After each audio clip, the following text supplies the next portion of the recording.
So I want to offer you a reframe on money, especially if you're an energy healer or a coach. And then we're also going to talk about the observer effect and how that affects your magic. So I just revamped my one-on-one mentorship program. It's called the Divine Priestess Path, and it's initiation into the healer's journey so that you can do your collective consciousness shift part that you soul contracted to come here and step into the bigness of who you are, okay? And the reason that I feel confident in offering that is because I've done that myself, and I've helped a lot of other people through that. However, when I was sitting down and saying, okay, what do I want to make this as far as a self-investment cost for people if they want to enroll in the program, I started thinking about the money. And money has some like real negative connotations around it because of societal things, programming, weaponizing money, just negative stories that we're told as children. You know, money is the root of all evil, or you have to wait till the kingdom come to receive your riches. You know, just all this stuff.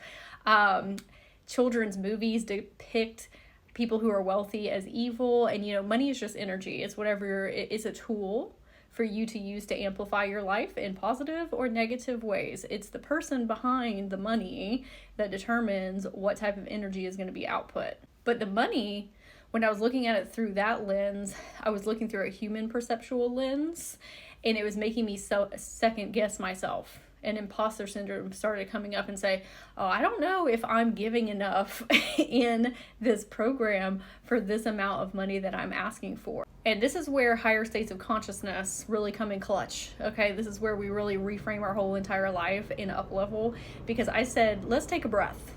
Okay. I want to look at this as not money, but energy. How much energy am I putting into it, and how much energy is a client getting out of it? So I took the number and I said, do I think that I am putting this many energy points? Okay, we're going to talk about energy point systems instead of money, monetary value. Okay, so instead of $1, it's going to be a point of energy. And I said, am I putting in 10 times the amount of energy for what I'm asking of energy from somebody else? And I said, absolutely. And then my intention is that the client receives 10 times the amount of energy that I am putting into it. And then I asked myself, do I think that they will receive that in life based on working with me and how much I can shift their trajectory? And honestly, it's not me that's doing that. I am serving as the container for your higher self and your soul contract and your guides and helping you work through these things. But ultimately, I'm a mirror for you to level yourself up. We just do it together. And I said, absolutely. They will get 10 times what I put into it and what they invest into it. And when I had that backup realization and looked at it that perceptual lens, I said, I should probably be charging more for this. Okay? But when you first start leveling up in finances, sometimes you need to do that like incrementally. And so I said, no, we're gonna do what this is right now. Okay, and then maybe change it in the future. But it completely stripped all those fears and that imposter syndrome and feelings of not enoughness or, you know, having to prove myself and all that stuff. Like all that stuff went right out the window when I equated it to energy exchange and points instead of money, because there's so much like human trauma surrounding like the term itself, money. And then the other thing that I wanted to say was I was watching this thing about the observer effect, and I was like, I wonder if that applies to magic.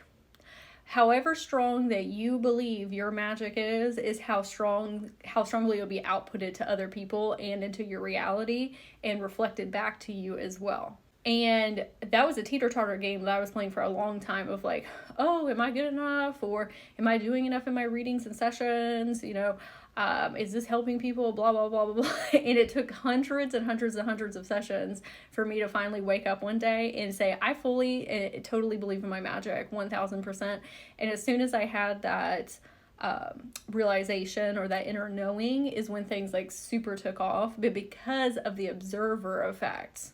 And because I believe in my magic so fully, I pull in people who are at the same level of understandings as myself. And so we've created like this vortex where I can get so incredibly deep into people's records or soul contracts or what have you, because they also have that capacity within themselves, even if they're unconscious or consciously aware of their own magic and how deep that runs.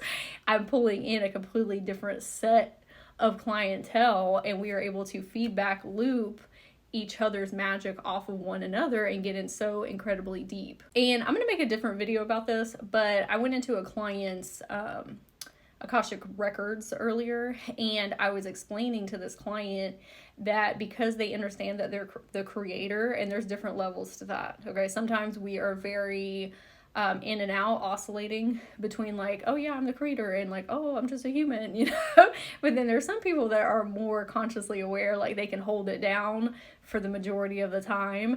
That's where quantum manifestation really takes off, because then you understand that life is actually very malleable, and it's all having to do with your self-concept, and everything outside of you is a projection of internal. So when you work on the internal, the external changes. And so if you're at that like high conceptual level, what you can do is actually have a feedback loop consciousness running with reality. What do I mean by this? Okay, I'm going to give an example. So the other day I had a reading with somebody, and I went into this different dimensional plane within them, and these vines, like plant vines, were trying to grab me and pull me down.